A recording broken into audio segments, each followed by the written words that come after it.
Los que están viéndonos desde sus casas, una jornada, una diligencia fiscal y judicial que termina siendo la segunda de mayor trascendencia luego del ingreso de fiscales a Palacio de Gobierno el día 9 de agosto.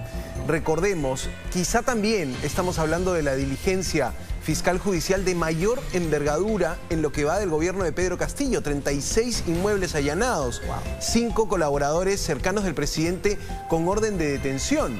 Entonces, lo que estamos viendo hoy es una operación de Fiscalía, Poder Judicial, avalada por un juez supremo, que está implicando muchísimas historias. Por lo menos 3 historias claras que se desprenden de todo el material que sustentan los fiscales, que elevan los fiscales a un juez. Esas 3 te las voy a contar ahora, Fátima. Empecemos hablando de lo que ya nos adelantaba Christopher Acosta, jefe de nuestra unidad de investigación. La Fiscalía considera dentro de su tesis que el presidente de la República, Pedro Castillo, ayudó a dar protección, coordinó la protección a Bruno Pacheco cuando este ya estaba prófugo de la justicia.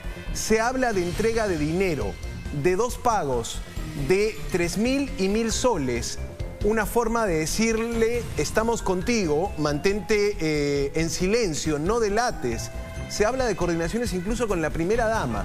Esta es la primera historia que vamos a desarrollar, cómo para la Fiscalía desde Palacio de Gobierno se protegió y se coordinó mantener a Bruno Pacheco en una situación de lealtad, de que no declare a través de el pago de la entrega de algún monto y también desde la coordinación del propio presidente y la primera dama. Si quieres empiezo a leer la documentación que tengo, Fátima, pero ¿qué te parece esta primera situación? Yo creo que más que lealtad es comprar el silencio, porque hablamos de asegurarle el pago de una compensación a la familia de Bruno Pacheco, según el testimonio además tiene a su alcance desde los colaboradores eficaces, y también la promesa de protección incluso fuera del país, Santiago. Sí, nos situamos en diciembre del año pasado. Según la Fiscalía, y voy a citar textualmente, en el mes de diciembre del 2021 la primera dama, Lilia Paredes, dio indicaciones a Beder Camacho, quien era un asesor en ese momento presidencial, y que lo cuide para que esté al tanto del paradero de Bruno Pacheco y que lo cuide.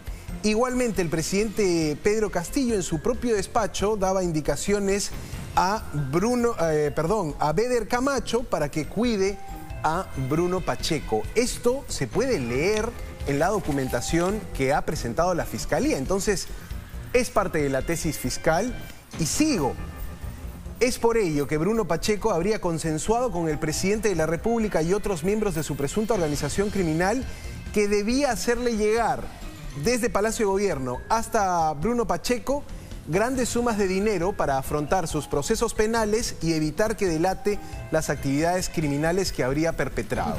Es decir, una clara figura, por un lado, de protección a alguien que ya estaba con orden de detención, que ya estaba investigado por la Fiscalía, y finalmente la figura de la obstrucción a la justicia. Muy contundentes estos párrafos, Fátima. Sí, y es importante, porque en esa misma línea podemos recordar que cuando Bruno Pacheco comienza a colaborar con la justicia, también se supo que él se encontraba, pues, con la necesidad de proteger su salud, porque tenía algunos problemas que evidentemente, con las circunstancias de ser prófugo de la justicia, sin acceder a recursos que te permitan alimentarte bien, tener los medicamentos, salir a buscarlos, atenderte, etcétera, ocasionaban que él se encuentre con miedo por su vida también.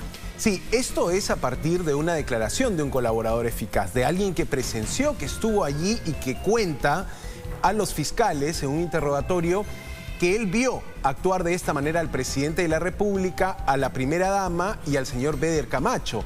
Esto para proteger, para mantener como un aliado a Bruno Pacheco, este personaje te decía que todavía está, o por lo menos, siendo procesado. Te hablaba de 2 pagos, un primer pago de 3.000 soles, un segundo pago de 1.000 soles, que también quedan detallados en la documentación fiscal. Pero finalmente el propio Bruno Pacheco, a través de la hermana, termina diciendo: ese dinero no me alcanza, a mí me prometieron 20.000 soles. Y desde Palacio solo se habría cumplido con pagar unos primeros 4.000 soles. En otro momento, el propio Bruno Pacheco, según declaración de este colaborador eficaz, dice: necesito $130.000 para que los jueces varíen mi detención. Él estaba con una orden de captura para que me den comparecencia, para que pueda andar libremente por la calle. Y él hace ese pedido, necesito esos 130.000, en este caso dólares. Entonces, ha quedado muy claro, digamos, cómo luego de que Palacio de Gobierno renunciara o se deshiciera de Bruno Pacheco como funcionario, mantuvo todavía una relación el presidente y el entorno presidencial con quizá, sin temor a equivocarme, puedo decir, el primer investigado de peso. El primer investigado tan cercano al presidente, Bruno Pacheco. Hay también, entiendo que eso está en otro apartado, la indicación de que uno de los ministros tenía que pasarle una cantidad de dinero a la familia. Creo que ya también nos vas a especificar otros niveles de protección ya sobre él dentro o fuera del país. Sí, se involucra, por lo menos en la declaración de este colaborador eficaz, al ministro de Comercio Exterior y Turismo, Roberto Sánchez Palomino, como quien se habría comprometido a entregar 8.000 soles en esa bolsa, digamos, de auxilio para Bruno Pacheco. Así también se da cuenta de una reunión entre el propio presidente de la República con Bruno Pacheco, donde se habrían acordado estos términos. La exigencia que hacía Bruno Pacheco era: sáquenme del país. Según la documentación fiscal, ¿no? Necesito un asilo en Venezuela, pedía Bruno Pacheco, y desde Palacio de Gobierno tenían esa situación difícil de gestionar un asilo, pero por otro lado, darse cuenta de que el brazo de la justicia empezaba a conocer los detalles de lo que hacía ya ex secretario de Palacio de Gobierno. Muy importante esta primera historia que estamos tocando a fondo, Fátima, la presunta protección. ¿Por qué? Porque involucra al presidente de la República. Escuchábamos la declaración del abogado Eduardo Pachas, cuestionar un poco la forma en que la policía ingresa al domicilio de la hermana del presidente cuando estaba la madre allí. Sí. Pero no perdamos de vista que estas acciones lo que buscan son completar la tesis fiscal y poder cerrar, digamos, esta primera etapa preliminar de investigación, que es también hasta donde tiene permiso la Fiscalía para indagar al entorno del presidente. Correcto. Y al propio jefe de Estado. Es decir, los abogados no pueden olvidar que no es una decisión únicamente tomada por antojo de la Fiscalía, tiene que en principio argumentarla, y ya hay un aval judicial que lo que dice es: ok, Ministerio Público, tienes los argumentos necesarios para poder realizar esos allanamientos, procede. Exactamente, y estamos hablando de un juez supremo, el juez Juan Carlos Checli. Es el que termina autorizando allanamientos, detenciones, y es también quien se pronuncia por el caso de los congresistas de Acción Popular, que son personas aforadas, como se habla en el argot, digamos, que tienen este nivel ¿cómo podríamos decir? Protección política por su investidura. Ajá. Y tiene que ser un juez supremo el que ordene, en este caso, los allanamientos a sus domicilios. Pero, te decía, esta es una primera historia: envío de dinero y llamadas para proteger a Bruno Pacheco, un personaje que quizá ya había salido un poco del foco público, de la discusión política en torno a estas investigaciones. Regresa con este informe de la Fiscalía, donde, te digo, se menciona directamente al presidente. Por eso también vemos que la reacción de Palacio de Gobierno ha sido, por lo menos, decir en la tarde una respuesta desde Palacio de Gobierno. Han puesto la hora como las 6 de la tarde. Tengo entendido que el presidente no va a salir a hablar, que lo harán los ministros, pero me parece que este es el momento donde se le puede exigir una explicación al jefe de Estado, ¿no? Pero en todos son muchas las historias alrededor.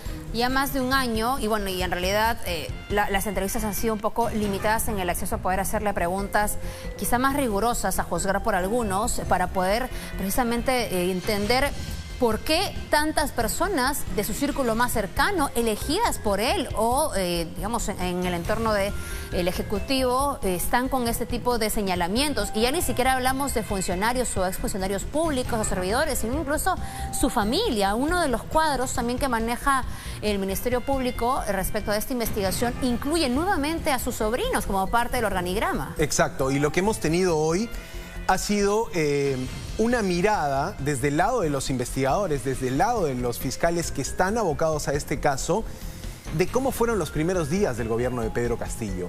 Por las noticias supimos lo que podían grabar las cámaras, pero ahora, gracias a esta información fiscal, conocemos que el presidente armó su primer equipo de gobierno con la gente que tenía en campaña, con los financistas, incluso con la información que nos estaba mostrando Christopher Acosta. Es decir, no hubo una institucionalidad partidaria, no hubo un bloque político, una coalición política que sostuviera al presidente en esos primeros días, sino los allegados de campaña. Santiago, hay otro punto, no sé si ya concluiste con esta primera parte del encubrimiento a Bruno Pacheco. Me parece que hay también uno adicional sobre las cámaras de seguridad.